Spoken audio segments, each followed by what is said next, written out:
চিন্তা করতেছে, একটু জিকির করি লা ইলাহা ইল্লাল্লাহ, লা ইলাহা ইল্লাল্লাহ, লা ইলাহা ইল্লাল্লাহ,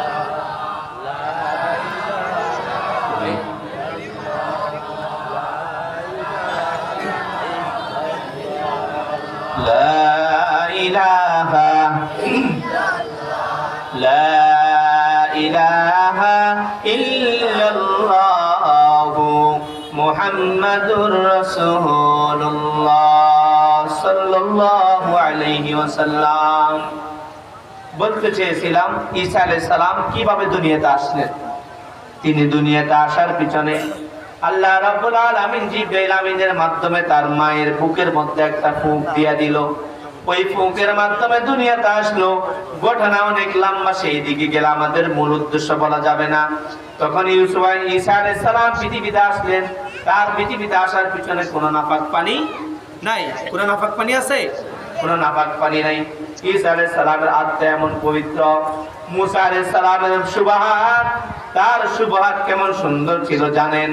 হযরতে মুসা আলাইহিস সালামকে আল্লাহ রাব্বুল আলামিন হাতের মধ্যে এমন একটা মুজিজা দিয়ে দিল।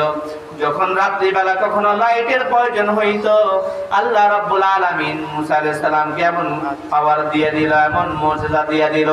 বুকের ভিতর যখন হাতটাকে ঢুকাইয়া বাবা হাতকে বের করা হতো, সাথে সাথে হাতের মধ্যে সুন্দর লাইট জ্বলে উঠতো। সুবহানাল্লাহ। এবার আমরা তিনটা বিষয়কে যোগ করি। হযরতে মুসা আলাইহিস সালামের শুভ্র হাত, হযরতে ঈসা আলাইহিস সালামের পবিত্র আত্মা, হযরতে ইউসুফ আলাইহিস সালামের সৌন্দর্য, যার সৌন্দর্যের দিকে তাকাইয়া মিশরের মহিলারা হাত কেটে ফেলেছে। তাদের তিনজনের সৌন্দর্যকে যদি এক পাল্লায় রাখা হয়, নবী মুহাম্মদ সাল্লাল্লাহু আলাইহি সাল্লামের সৌন্দর্য এর চাইতে বেশি হবে।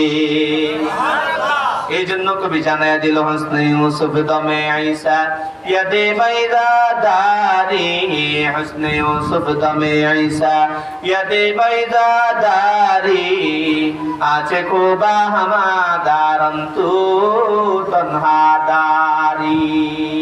হযরত মুসা আলাইহিস সালামের সুবহান, হযরত ঈসা আলাইহিস সালামের আত্মা, হযরত ইউসুফ আলাইহিস সালামের সৌন্দর্য যেমন ছিল, সকলের সৌন্দর্যকে যদি এক পাল্লায় রাখা হয়, নবী মুহাম্মদের সৌন্দর্য এর চাইতে বেশি সুন্দর হবে।